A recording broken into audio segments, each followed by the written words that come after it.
नमस्कार, जय जवान जय किसान, मजदूर किसान एकता जिंदाबाद। मेरा नाम है तेजवीर सिंह, बीकेयू शहीद भगत सिंह से मैं स्पोक्स पर्सन हूं। मेरे साथ बैठे हैं गुरत्यान सिंह जी पटेड़ी, मलकीत सिंह जी किसान मजदूर मोर्चा से हैं, एडवोकेट अमनदीप सिंह कुमण जी हैं पगड़ी संभाल जट्टा से, रणजीत सिंह राजू जी हैं राजस्थान से जीकेएस के प्रेसिडेंट।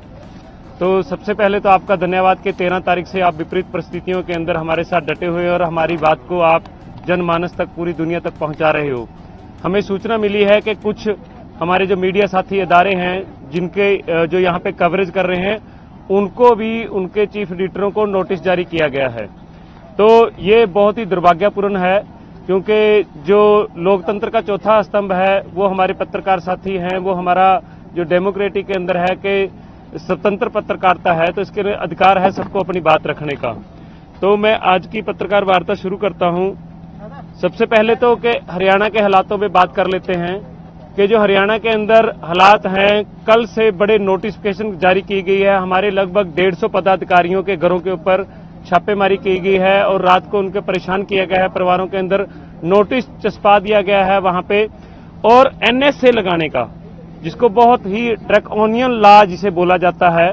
ड्रैकोनियन लॉ के तहत ये होता है कि हमें वो अनिश्चित काल के लिए, अगर एक दफा गिरफ्तार हो गई तो वो हमें कभी भी कितने भी समय के लिए अंदर रख देते हैं।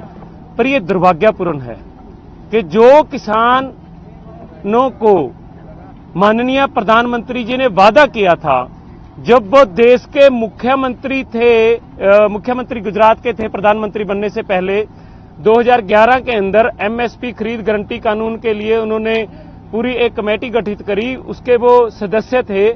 वही मांग, और उसके अंदर वो चेयरपर्सन थे, उनके साइन हुए हैं उसके ऊपर। वही मांग लेकर देश का किसान मजदूर जा रहा है, उसको आतंकवादी की कैटेगरी के अंदर रखा गया है, उसको गैंगस्टर की कैटेगरी के अंदर रखा गया है, उसको ऐसे दिखाया जा रहा है कि जैसे वो किसी और देश ने हमला किया हो। आज लोकतंत्र खत्म हो चुका है।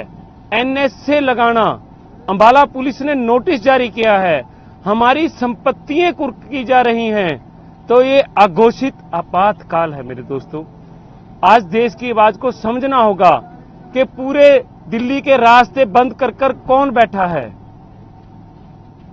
हमारे ऊपर यहां आंसू गैस के गोले चलाए जा रहे हैं, टीयर गैस फेंका जा रहा है, एयर ब्लास्ट किया जा रहा है, ड्रोन से गोले गिराए जा रहे हैं। फिर भी आप देख लिए कि कल से जब से किसान संगठनों के नेताओं ने बोला है कि हम आगे नहीं बढ़ेंगे, कोई भी किसान आगे नहीं बढ़ा है। तो आपको इस समझना होगा कि हम मांगों को लेकर आंदोलन करना हमारा मानव अधिकार है, तो इसको कैसे प्रताड़ित करने के लिए आप हमारे ऊपर एनएसए लगाओगे? देश के किसान मजदूर पर एनएसए लगाया जाएगा, उनके घर के परिवारों को, बच्चों को परेशान किया जाएगा, हमारी औरतों के साथ बदतमीजी से बात की जा रही है। किसान ने इस देश का पेट भरा है, और आज पुलिस की गोली से हमारा एक साथी शहीद हो गया है। 3 शहादतें और हो चुकी हैं मोर्चे के ऊपर। सैकड़ों की संख्या के अंदर किसान, नौजवान, बुजुर्ग घायल हो चुके हैं, गंभीर रूप से घायल हैं। हमारे ट्रैक्टरों को तोड़ा गया, जबकि पूरे दुनिया के अंदर सबसे ज्यादा अगर आंदोलन देश रहा है तो हमारा देश रहा है। इस देश को आजाद करवाने के लिए, इस देश का पेट भरने के लिए इस धरती ने आवाज उठाई है, इस धरती ने सबसे ज्यादा कुर्बानी दी है।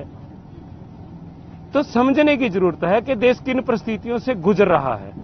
मीडिया अदारों को बंद कर दिया आपने, उनके वीडियोस काटे जा रहे हैं, उल्टा उनको टॉलरेट किया जा रहा है। आप देखिए कि आपके लिए यहां पे क्या व्यवस्था है, कहीं पे कोई व्यवस्था नहीं है। अब दूसरी जो बात है कि देश सवाल करे इनसे, हम सभी किसान संगठनों से, सभी जो लिबरल हैं, जो जितने एनजीओस गैंग है, जो ह्यूमन राइट्स हैं, कि वो आवाज उठाएं कि किसानों के ऊपर एनएसए लगाया कैसे। माननीय सुप्रीम कोर्ट है, वो सवाल करे हरियाणा पुलिस से, केंद्र सरकार से सवाल करे, वो प्रधानमंत्री जी से पूछें कि आपने कैसे हुक्म किए, वो एचएमओ को कोड करें। हाई कोर्ट्स हैं, सभी हाई कोर्ट्स में, सभी आप इस बात पर आवाज उठाएं और हमारी आवाज के साथ आवाज बुलंद करें।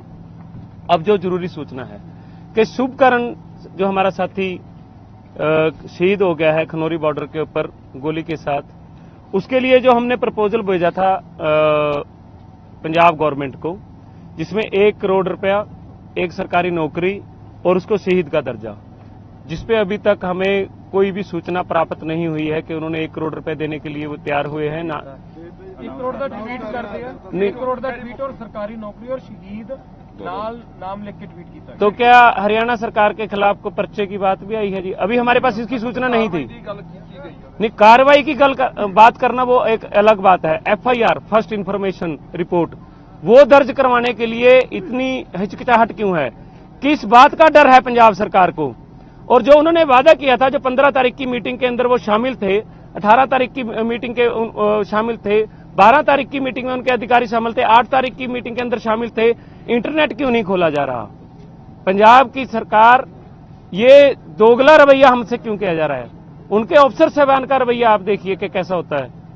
तो ये सब चीजें नोटिस में है। अभी हमें ट्वीट के माध्यम से, हमारे पास यहाँ इंटरनेट की सुविधा नहीं है, तो उन्होंने वादा किया था कि हम 24 घंटे के अंदर इंटरनेट खुलवा देंगे, जो अभी तक खुला नहीं है। आप सबको भी कितनी परेशानी हो रही है। पत्रकार साथी 15-15 किलोमीटर जाके पीछे जाकर अपनी बाइट डालते हैं और हमें कोई भी सूचना मिलने में लगभग 5 से 4 घंटे की देरी हो जाती है। अभी कितनी देर पहले ट्वीट आया उनका, आपको स्पष्ट कर सकता है सर?